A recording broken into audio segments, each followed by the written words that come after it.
68મી રાષ્ટ્રકુળ સંસદીય પરિષદમાં ભારતીય પ્રતિનિધિમંડળની આગેવાની કરશે। લોકસભાના અધ્યક્ષ શ્રી ઓમ બિરલા બાર્બાડોસના બ્રિજટાઉન ખાતે આયોજિત 68મી રાષ્ટ્રકુળ સંસદીય પરિષદ CPCમાં ભારતીય સંસદીય પ્રતિનિધિમંડળની આગેવાની લેશે। આગામી 5 થી 12 ઓક્ટોબર 2025 દરમિયાન યોજાનારી આ આંતરરાષ્ટ્રીય પરિષદમાં રાષ્ટ્રકુળ દેશોના સાંસદો લોકશાહી અને વૈશ્વિક ભાગીદારી સંબંધિત મહત્વપૂર્ણ મુદ્દાઓ પર વિચાર વિમર્શ કરશે। આ ઉચ્ચ સ્તરીય પ્રતિનિધિમંડળમાં રાજ્યસભાના ઉપસભાપતિ શ્રી હરિવંશ તેમજ ભારતના વિવિધ રાજ્યો અને કેન્દ્રશાસિત પ્રદેશોના વિધાનસભાઓના પીઠાસીન અધિકારીઓ અને સચિવોનો પણ સમાવેશ થાય છે।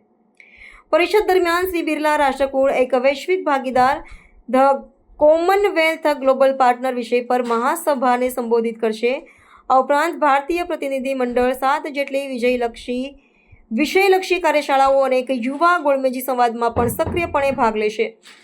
આ પરિષદમાં લોકશાહી સંસ્થાઓને મજબૂત કરવી, તકનીકી પરિવર્તનને લાભ લેવો, આબોહવા પરિવર્તન, સુશાસન અને ચૂંટણીઓમાં નાણાકીય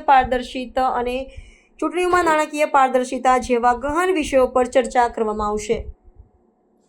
આ મંચ રાષ્ટ્રકુળના સભ્યો દેશોને સંસદીય પ્રણાલીઓ અને લોકતાંત્રિક મૂલ્યોને વધુ સુદૃઢ કરવા માટે પરસ્પર વિચારો અને અનુભવોની આપ-લે કરવાની તક પૂરી પાડે છે।